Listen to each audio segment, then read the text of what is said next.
Kombanga Emmanuel Bokwaka ngajala komula kumanga bisona modanga na bana banga na bakali banga ndanga ngane kwanga edina nga bien parce que nga diable bolo bikima o kwanga yo biso ejaka na makanisi bo kwa biso na bato bifo ekibeya parce que bango basombi déjà koleni makanisi manga magala ka biso sepela kana bino akibongisa biso mamboka bale kubwa bango akonja mulaku mu awodi besoin na mulaku mu awa de sali kise.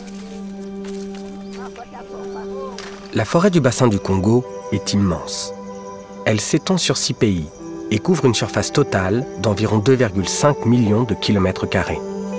Elle fournit nourriture, eau et abri à plus de 75 millions de personnes. Près de 150 groupes ethniques distincts y cohabitent. Il y a beaucoup d'aires protégées, mais cela n'empêche pas les conflits autour des différents usages de la forêt. D'un côté, les besoins élémentaires des populations, de l'autre, de grandes entreprises minières, forestières, pétrolières et agroalimentaires. Comment concilier conservation et exploitation d'un milieu naturel? La gestion durable des forêts tropicales offre des solutions. Les entreprises forestières certifiées FSC-PEFC prélèvent le bois en limitant les impacts sur les écosystèmes. Mais ils cherchent en même temps à préserver la culture et les ressources naturelles des habitants de la forêt.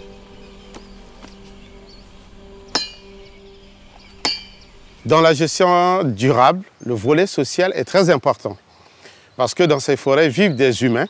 Et ces humains ont cette forêt comme étant leur garde à manger, où ils trouvent tout.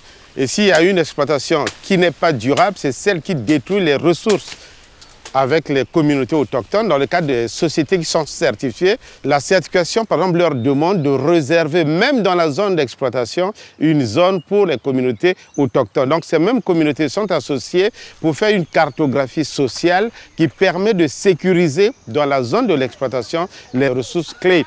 Certains arbres à chenilles, certains sites sacrés, certaines plantes médicinales qui sont très très importants. Et ça, c'est cartographié et sécurisé par l'exploitant forestier.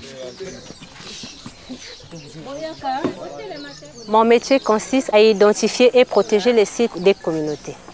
La sensibilisation se fait 2 ans avant, surtout dans la zone où nous allons mener l'activité. Donc on les rappelle les espaces qui leur sont réservés, l'espace réservé pour la production.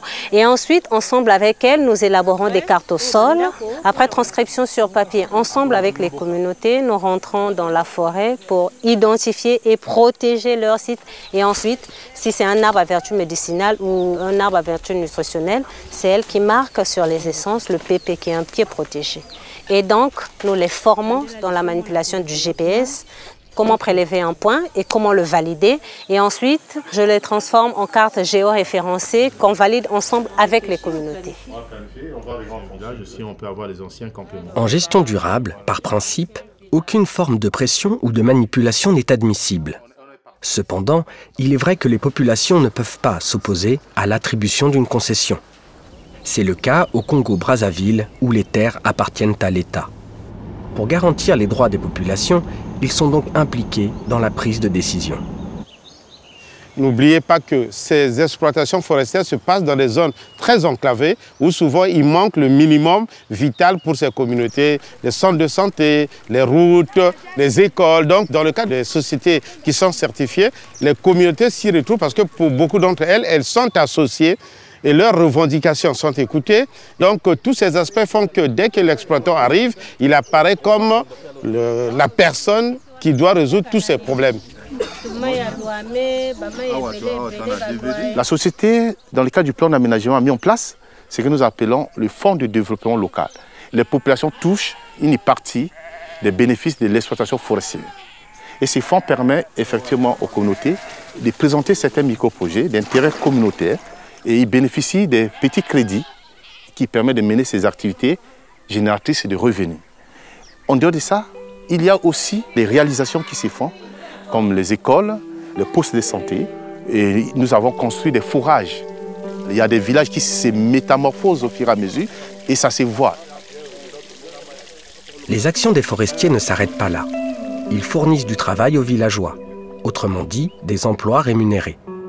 Les salaires versés participent à la réduction de la pauvreté, dont on sait qu'elle est la première cause de déforestation. Oui, le défrichement est une nécessité pour pratiquer une agriculture de subsistance. Les communautés ne vivaient que de la chasse et de l'agriculture sur bruyis.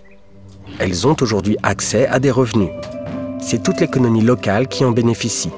Les commerces fleurissent, les habitants ont plus de facilité pour écouler leur production.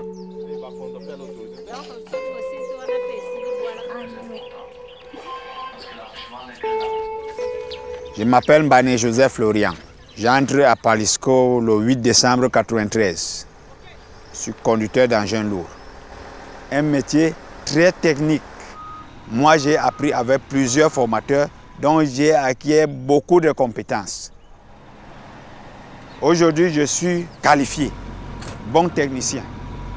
C'est spectaculaire comme j'aime le spectacle, donc j'adore ce métier. J'habite dans un camp Palisco. J'ai l'eau, j'ai la lumière, j'ai tout ce qu'il faut pour les gens qui vivent en ville. Il y a l'école, il y a le centre de santé qui est gratuit.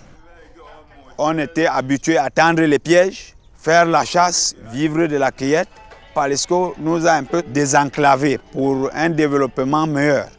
Moi particulièrement, j'ai 16 enfants.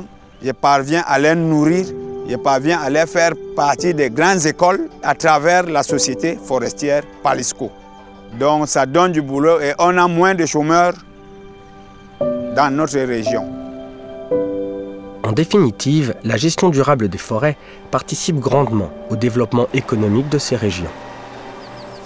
Au-delà de l'emploi et de la formation au métier de la foresterie, les entreprises forestières certifiées privilégient la transformation du bois sur place. Cela stimule d'autant plus les économies des pays producteurs.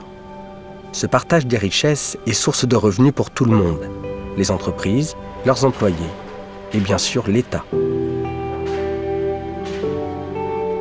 Nous sommes des pays en développement et nous avons besoin de nos richesses aussi pour les vendre et avoir aussi de l'argent pour essayer de satisfaire certains besoins.